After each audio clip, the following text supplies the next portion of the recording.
മലയാള cinema ലോകത്തിന് ഒരുപാട് മികച്ച സിനിമകൾ നൽകിയിട്ടുള്ള ഡയറക്ടറാണല്ലോ അമരനീരദ്. അമരനീരദിന്റെ ഓരോ സിനിമകളുടെ അപ്ഡേറ്റുകൾ വരുമ്പോഴും വളരെയധികം പ്രതീക്ഷയോടെയാണ് ഓരോ സിനിമാ ആരാധകരും കാത്തിരിക്കുന്നത്. ഇപ്പോൾ അമരനീരദ് പുതിയ ഒരു പടത്തിന്റെ അനൗൺസ്മെന്റ് നടത്തിയിട്ടുണ്ടായിരുന്നു.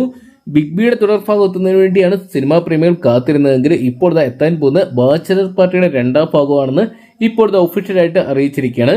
അമരനീരദ് തന്നെയാണ് ഈ ഒരു പോസ്റ്റർ പങ്കുവച്ചിരിക്കുന്നത്. ബാച്ചലർ പാർട്ടി DX എന്നാണ് ചിത്രത്തിന് പേര് വിട്ടിരിക്കുന്നത്. ഫ്രഞ്ച് ഭാഷയിൽ DX എന്ന് പറയുന്നത് 2 എന്നർത്ഥം വരുന്നതാണ്. എന്നാൽ അവരെക്കുറിച്ച് എന്താണെന്നും അമരനീരദ് പറയുന്നുണ്ട്. അമരനീരദ് പ്രൊഡക്ഷൻസും ഫഹദ് ഫാസിൽ പ്രൊഡക്ഷൻസും അൻവർ റഷീദും ചേർന്നാണ് ചിത്രം നിർമ്മിക്കുന്നത്. ചിത്രത്തിന്റെ ഷൂട്ടിംഗ് ഉടൻ തന്നെ ആരംഭിക്കുമെന്ന് അറിയാൻ സാധിച്ചിട്ടുണ്ട്. ആദ്യ ഭാഗങ്ങളിൽ നിന്നും ഒരുപാട് താരങ്ങൾ കൂടുതലായിട്ട് എത്തുന്നുണ്ട്.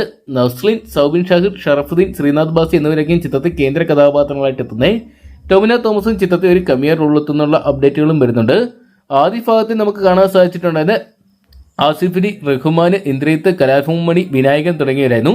ഇതിൽ കലാഭവൻ വിയോഗവും ചിത്രത്തിന് ഒരു ആരാധകർക്ക് ചെറിയ തോന്നിയെങ്കിൽ വിഷമകരമായിട്ടുള്ളൊരു വാർത്തയായിട്ട് മാറാനുള്ള സാധ്യതയുണ്ട്. എന്നൊക്കെയുള്ള ആദ്യ ഭാഗത്തിലെ താരങ്ങളൊന്നും തന്നെ രണ്ടാം ഭാഗത്തിൽ അണിനിരക്കോ ഇല്ലെന്ന് ഇപ്പോഴും വ്യക്തമായിട്ടില്ല. എങ്കിലും പുതിയ താരങ്ങളെ വെച്ചൊരുക്കുന്ന രണ്ടാം ഭാഗം ആദ്യ ഭാഗം തിയേറ്ററുകളിൽ പരാജയമായിട്ട് മാറിയിട്ടുണ്ടായിരുന്നു. അതുകൊണ്ട് തന്നെ രണ്ടാം ഭാഗം പ്രഷർ എത്രത്തോളം സ്വീകരിക്കുന്നത് കണ്ടു തന്നെ അറിയണം.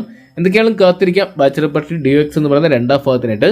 അപ്പോൾ നിങ്ങൾ എത്ര പേരാണ് ഈ ഒരു സിനിമയുടെ രണ്ടാം ഭാഗം തിയേറ്ററിൽ നിന്നായിട്ട് കാണാൻ വേണ്ടി കാത്തിരിക്കുന്നത് കമന്റ് ബോക്സിൽ നോക്കുക. ഏറ്റവും ലേറ്റസ്റ്റ് സിനിമാ വിശേഷങ്ങൾ അറിയണമെന്നുണ്ടെങ്കിൽ ഇപ്പോൾ തന്നെ ചാനൽ സബ്സ്ക്രൈബ് ചെയ്ത് നോക്കുക.